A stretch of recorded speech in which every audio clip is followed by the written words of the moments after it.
Moi, je vais vous parler du volet formation, que, nous avons au sein du projet PAT. Alors, les formations, c'est un de nos outils d'accompagnement pour, créer dans les équipes que nous accompagnons, des conditions favorables pour intégrer des pairs aidants, dans leur équipe.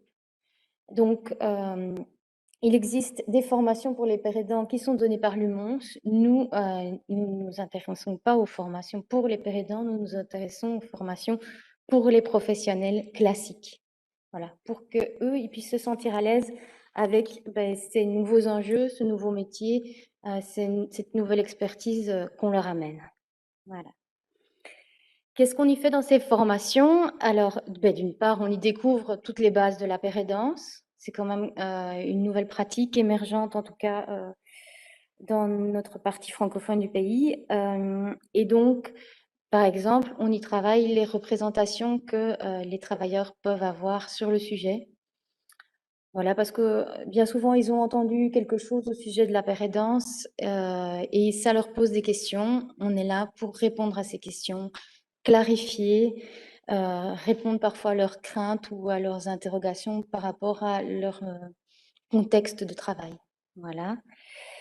Et d'autre part, on est là pour leur faire découvrir c'est quoi la spécificité du père aidant. Je pense que, Angélique nous en a, donné un bon aperçu, en début de séance. Mais donc, travailler avec des savoirs issus de l'expérience, c'est différent que de travailler avec des savoirs académiques, ce qui est le cas, jusque-là dans la plupart des équipes, on n'a pas travaillé avec des apports de l'expérience, donc il faut découvrir ce que c'est, comment on s'en sert. Hem, Découvrir des choses parfois très concrètes, mais très puissantes qu'amènent les pairs aidants, comme l'espoir dont ils ont déjà parlé. Voilà, l'espoir qu'ils amènent aux usagers, mais aussi aux équipes. Enfin, d'avoir à côté de soi, dans le travail, quelqu'un qui a fait ce parcours de rétablissement, qui a, qui démontre aujourd'hui qu'il a une vie qui a du sens, qui sert, qu'il a sa place dans la communauté, alors que parfois on est confronté jour après jour à des publics très déstructurés qui sont dans des phases de leur rétablissement très, très, peu abouties. Mais c'est vraiment quelque chose qui peut, apporter à la pratique de tous. Voilà. Et donc aussi, il y a cette relation, particulière que peut nouer le père aidant du fait de sa proximité, de son horizonalité, de la reconnaissance au qui, que certains, personnes accompagnées peuvent faire de rencontrer quelqu'un qui leur ressemble. Voilà. Donc ça, c'est tous des enjeux qu'on aborde, en formation et surtout, on amène aussi les équipes à avoir une compréhension, vraiment approfondie de ce nouveau paradigme de rétablissement. Voilà, parce que ça, c'est le premier outil, de tous les pères aidants. C'est celui qu'ils ont en commun, c'est le fait de s'être rétablis ou en tout cas d'être dans ce chemin de rétablissement.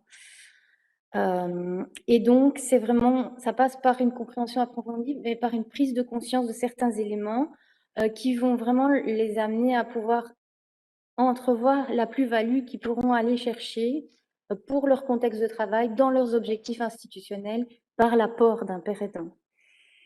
Parce qu'on est vraiment, convaincus que, c'est de la complémentarité qu'amène, le père aidant. Vous avez entendu des mots comme, regard, à 180°, des choses comme ça. Donc c'est parce qu'on va mélanger les savoirs académiques et expérientiels qu'on va en tirer le maximum pour pouvoir accompagner les publics qui sont, ceux des institutions qui, engagent des pères aidants. Voilà. Et donc c'est vraiment là-dessus qu'on se focalise dans les formations, parce que c'est, une manière de vraiment faire avancer la réflexion vers l'intégration de ce nouveau métier, de ces personnes dans des équipes qui les connaissent, qui les reconnaissent et qui savent se servir de leurs, compétences.